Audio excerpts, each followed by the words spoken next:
ಖಾಸಗಿ ಶಾಲೆಗಳಲ್ಲಿ ನಾಡಗೀತೆ ಕಡ್ಡಾಯವಲ್ಲ ಎನ್ನುವಂತಹ ಆದೇಶವನ್ನು ಸರ್ಕಾರ ವಾಪಸ್ ಪಡೆದಿದೆ.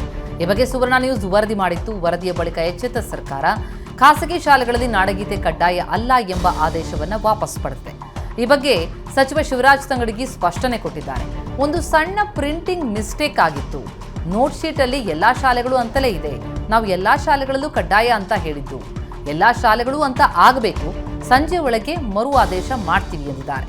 ನಮ್ಮ ಸರ್ಕಾರ ನಾಡಗೀತೆ ರಾಷ್ಟ್ರಗೀತೆಯ ಬಗ್ಗೆ ಗೌರವ ಇಟ್ಕೊಂಡಿದೆ. ಇದೊಂದು ಮಿಸ್ಟೇಕ್ ಬಿಟ್ರೆ ಬೇರೆ ಏನಿಲ್ಲ ಅಂತ ಸ್ಪಷ್ಟನೆ ಕೊಟ್ಟಿದ್ದಾರೆ.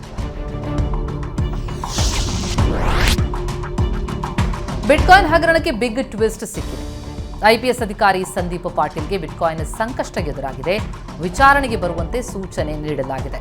ಬಿಟ್ಕಾಯಿನ್ ಹಗರಣದ ಸಂಬಂಧ ಕೆಲವು ಮಾಹಿತಿಗೆ ಸ್ಪಷ್ಟನೆ ಪಡೆಯಲು ಎಸ್ಐಟಿ ತನಿಖಾಧಿಕಾರಿಗಳು ಕರೆ ಮಾಡಿದ್ದಾರೆ. ಬಿಟ್ಕಾಯಿನ್ ಕೇಸ್ ಸಮಯದಲ್ಲಿ ಸಂದೀಪ್ ಪಾಟೀಲ್ ಸಿಸಿಬಿ ಜಂಟಿ ಆಯುಕ್ತರಾಗಿದ್ದರು. ಹೀಗಾಗಿ ಕೆಲವು ಮಾಹಿತಿ ವಿನಿಮಯಕ್ಕೆ ಎಸ್ಐಟಿ ಅಧಿಕಾರಿಗಳು ಬುಲಾವ್ ನೀಡಿದ್ದಾರೆ. ವಕೀಲರ ಹೋರಾಟಕ್ಕೆ ಕೊನೆಗೂ ರಾಜ್ಯ ಸರ್ಕಾರ ಮಣಿದಿದೆ. ರಾಮನಗರದ ಐಜೂರು ಠಾಣೆ ಪಿಎಸ್ಐ ಸೈಯದ್ ತನ್ವೀರ್ರನ್ನ ಅಮಾನತುಗೊಳಿಸಿದೆ.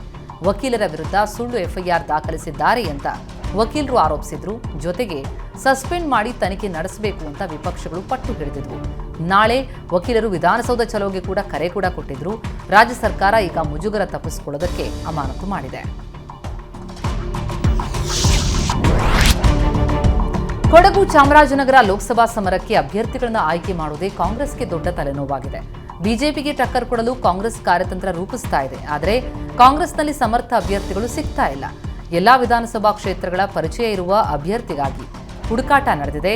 ಮೈಸೂರು ಜೊತೆಗೆ ಚಾಮರಾಜನಗರದಲ್ಲೂ ಕೂಡ ಅಭ್ಯರ್ಥಿಗಾಗಿ ಹುಡುಕಾಟ ನಡೆದಿದೆ. ಒಂದು ಕಡೆ ಮೈಸೂರಿನಿಂದ ಸಚಿವ ಕೆ ವೆಂಕಟೇಶ್ ಸ್ಪರ್ಧಿಸುವಂತೆ ಒತ್ತಡ ಇದ್ದರೆ, ಮತ್ತೊಂದು ಕಡೆ ಶಾಸಕ ಪುಟ್ಟರಂಗಶೆಟ್ಟಿ ಮೇಲೆ ಒತ್ತಡ ಹೇರಲಾಗ್ತಾ ಇದೆ.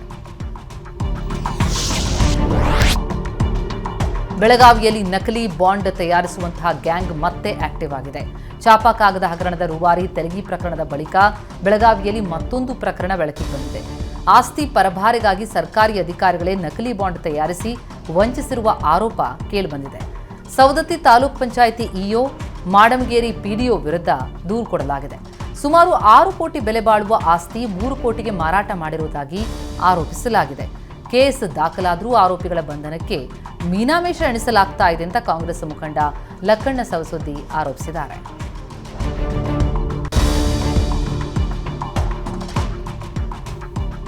ಏಮ್ಸ್ ಸ್ಥಾಪನೆಗಾಗಿ ಕಳೆದ 650 ದಿನಗಳಿಂದ ನಿರಂತರವಾಗಿ ಹೋರಾಟ ನಡೆಸಲಾಗ್ತಾ ಇದೆ.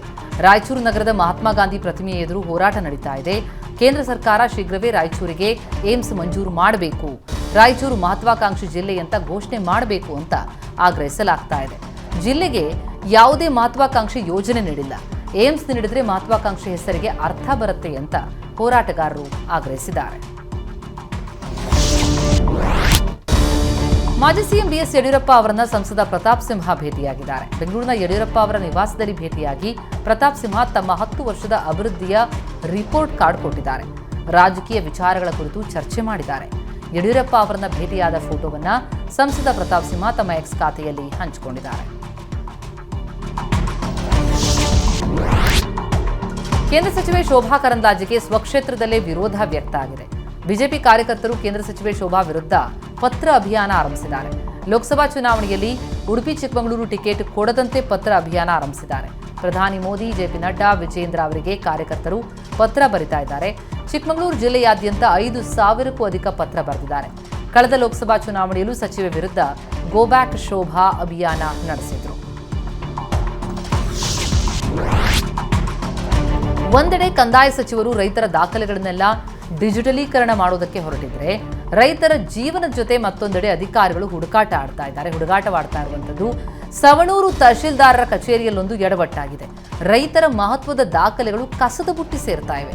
ಸವಣೂರು ತಹಶೀಲ್ದಾರರ ಕಚೇರಿಯಲ್ಲಿ ಜಮೀನು ವ್ಯಾಜ್ಯಗಳಿಗೆ ಆಧಾರವಾಗಿರುವ ಪಹಣಿ, ಹಳೆಯ ದಾಖಲೆಗಳೆಲ್ಲ ಗೆದ್ದಲು ಹಿಡಿದಿವೆ. ಬೇಕಾಬಿಟ್ಟಿಯಾಗಿ ರೈತರ ದಾಖಲೆಗಳನ್ನು ಎಸೆದ ಅಧಿಕಾರಿಗಳ ವಿರುದ್ಧ ರೈತ ಮುಖಂಡರು ಆಕ್ರೋಶವನ್ನ ಹೊರಹಾಕಿದ್ದಾರೆ. ನಗರದಲ್ಲಿ ಮತ್ತೊಬ್ಬ ವಿಚಿತ್ರ ಕಳ್ಳ ಪ್ರತ್ಯಕ್ಷ ಆಗಿದ್ದಾನೆ. ನೈಟಿ ಹಾಕಿ ಅಪಾರ್ಟ್ಮೆಂಟ್ಗೆ ನುಗ್ಗಿ ಮನೆ ಮುಂದೆ ಇರುವ ಶೂಗಳನ್ನು ಕದ್ದಿದ್ದಾನೆ. ಸಿಸಿಟಿವಿಗಳನ್ನು ಅವಾಯ್ಡ್ ಮಾಡೋದಕ್ಕೆ ನೈಟಿ ಹಾಕಿ ಕಳ್ಳತನ ಮಾಡ್ತಿದ್ದಾನೆ. ಬೆಲೆ ಬಾಳುವ ಶೂಗಳನ್ನು ಕದ್ದು ಕಾಂಪೌಂಡ್ ಹಾರಿ ನೈಟಿ ಕಳ್ಳ ಪರಾರಿಯಾಗ್ತಾನೆ. ಘಟನೆ ಸಂಬಂಧ ಪೋಸ್ಟ್ ಮಾಡಿ ಬೆಂಗಳೂರು ಎಷ್ಟು ಸೇಫ್ ಅಂತ ಸಾರ್ವಜನಿಕರು ಪ್ರಶ್ನಿಸ್ತಾ ಇದ್ದಾರೆ. ಡಿವೈಎಫ್ಐ ಸಂಘಟನೆಯ ಫ್ಲೆಕ್ಸ್ನಲ್ಲಿ ಕೋಟಿ ಚೆನ್ನಯ್ಯ ನಾರಾಯಣ ಗುರುಗಳ ಭಾವಚಿತ್ರ ಹಾಕಿದ್ದಕ್ಕೆ ಬಿಜೆಪಿ ಮುಖಂಡರು ಆಕ್ರೋಶಗೊಂಡಿದ್ದಾರೆ.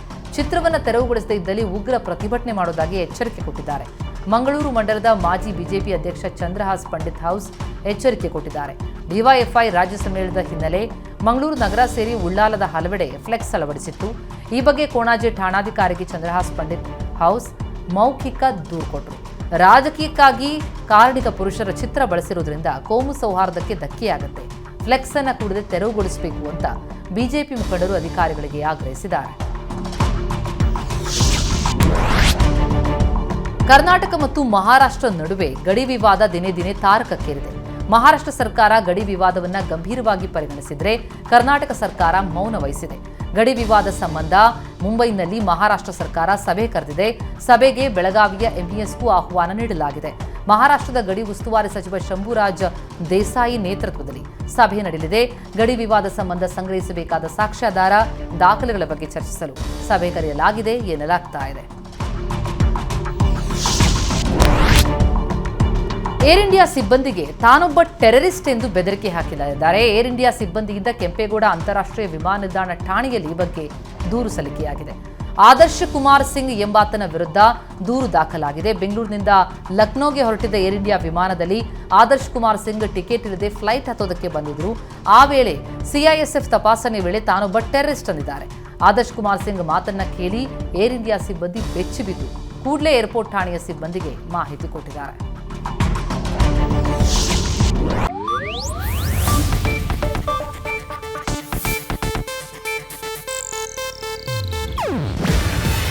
ಇದು ಏಷ್ಯಾನೆಟ್ ನ್ಯೂಸ್ ನೆಟ್ವರ್ಕ್ ಪ್ರಸ್ತುತಿ.